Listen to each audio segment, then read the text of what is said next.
Hi, my name is Tom Heffel, and this channel is all about helping students learn chemistry. In this video, we're going to talk about how we're going to use calorimetry to calculate the enthalpy change of a chemical reaction.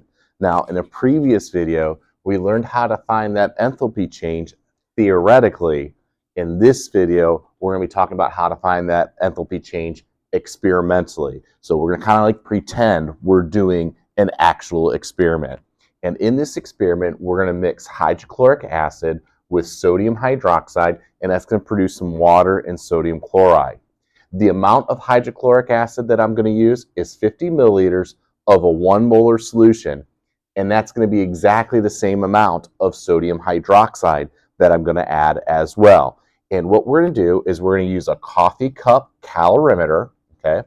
So we're going to put this in a coffee cup because we want it to be insulated from the surroundings so that the heat transfers directly between the chemical reaction and the solution. So we're going to pour this in here and we're going to pour this in here at the same time. Okay.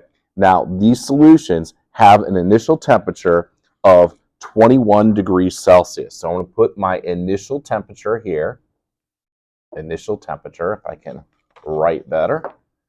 There we go, 21 degrees Celsius. And if we pour both of these in here, that means that there's 100 milliliters of solution inside the coffee cup calorimeter. Now, this chemical reaction is going to be exothermic. And I'm going to know that for two reasons. Reason number one is, well, the theoretical enthalpy change is telling me that it's exothermic.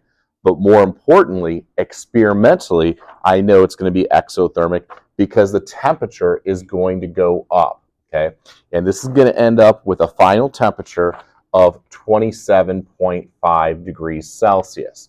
So because this temperature of the solution is increasing, what I do know is that the chemical reaction is releasing that heat, okay?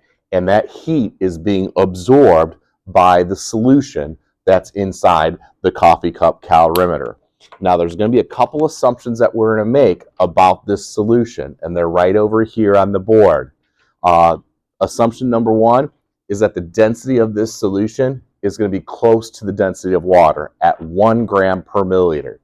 Now, I think I can make that assumption okay because this molarity is not very high.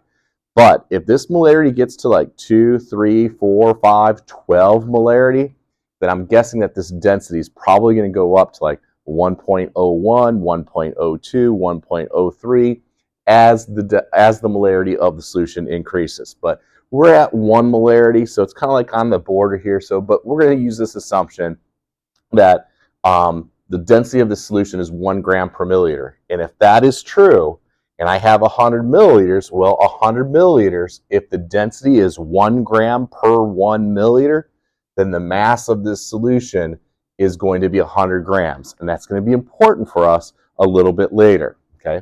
The other assumption that we're going to make is that the specific heat of this solution is going to be the same as water at 4.184. And the same thing is true. As long as this molarity is relatively small, okay, both of these assumptions are fairly valid, okay? So what we're going to do is we're going to use our specific heat equation, which is Q is equal to MC delta T. And this is the equation that we used in the previous video. So if you want some practice at using this equation, I highly recommend watching the previous video to this one, okay? Now what we're going to do is we're going to find out the heat of the solution. So I'm going to put SOLN, okay? And that reminds us that we're talking about how much heat is being absorbed by the solution system. Well, we would need the mass of the solution system, and we just talked about that, okay? So that's going to be 100 grams. The specific heat of the solution is going to be the same as water, 4.184 joules per gram degrees Celsius. And then we got to calculate the change in temperature. Remember, it's always final minus initial. So 27.5 minus 21 gives us 6.5 degrees Celsius. The degrees Celsius cancels out, okay? The grams cancel out, and I'm going to be left with joules. And if I put this in my calculator, I'm going to find out that it comes out to 2,719.6 joules. Okay, this is how much heat is being absorbed by the solution. Well, where is that heat coming from? Well, that heat is coming from the chemical reaction. So if the solution is absorbing 2,719.6 joules, then the chemical reaction must be given off 2,719.6 joules. So they're going to be, the magnitude is going to be the same, but the sign is going to be opposite because we're talking about a different system. Here we're talking about the solution system, and the heat is going into that system, and that's why this is a positive number, okay? But the chemical reaction is releasing that heat energy, and that's why this has to be a negative number. And negatives in thermochemistry end up being a very, very big deal. So it's not like math class where if you forget a negative, it might be a -1.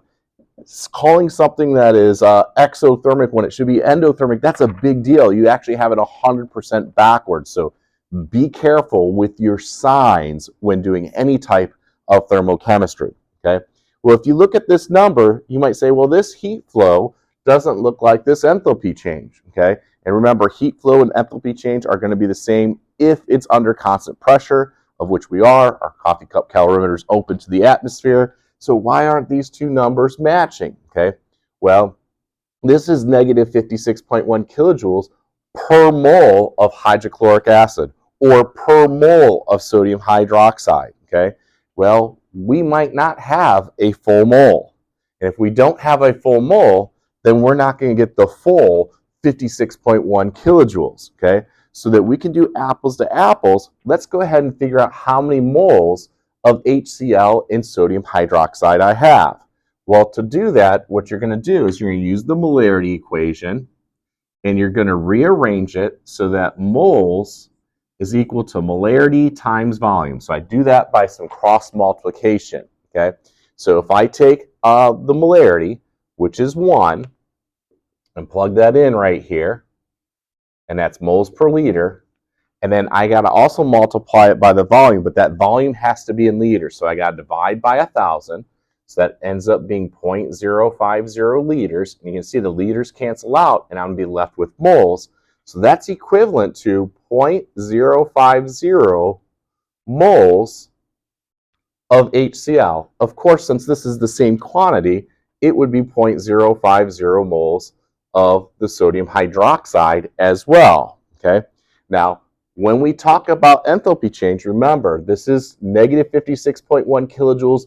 It says per mole of reaction. And what that means is it's per 1 mole of HCl or per 1 mole of sodium hydroxide. Whatever the coefficients are in the balanced chemical equation, that's how much moles you have over here for this amount of energy. So right now, we only have the heat flow for this many moles. It's not a full mole. So we want to figure out what it would be if it was a full mole. So we're going to take this number, okay, and we're going to divide it by the energy that I have here, and this will put it on a per mole basis. So in your calculator, go ahead and take negative 2,719.6, and we're going to divide it by 0.050 to put it on a per mole basis. So when we do this math, it ends up being to the nearest whole number, negative 54,392 joules per mole of the chemical reaction. Okay, well, this is a pretty big number. Okay, but remember, this is in kilojoules and this is in joules. So if we divide by 1,000, we would get a number of negative 54.4 kilojoules per mole of reaction. And that looks really, really close to our theoretical value. In fact, if we wanted to calculate the percent error in this experiment, what we would have to do is we'd have to compare the experimental value to the theoretical value divided by the theoretical value times 100. So let's go ahead and plug those numbers in real quick. Okay, so my experimental value was 54.4. I'm going to subtract that from the negative 56.1, all divided by 56.1 times 100, and that's going to give me an error. Let me grab my calculator. I didn't figure that quite out yet, but I believe it comes out to be around 3%. So let me do that really quick. 54, yep, it comes out to be 3.03% as far as the amount of error between my experimental value that I use calorimetry to figure out it experimentally as compared to what I figured out in a textbook using an appendix, which is negative 56.1. If you found this information useful, please give it a like and subscribe. And even adding a little bit of a comment in this video will really push this information out to other students that might be interested in learning chemistry.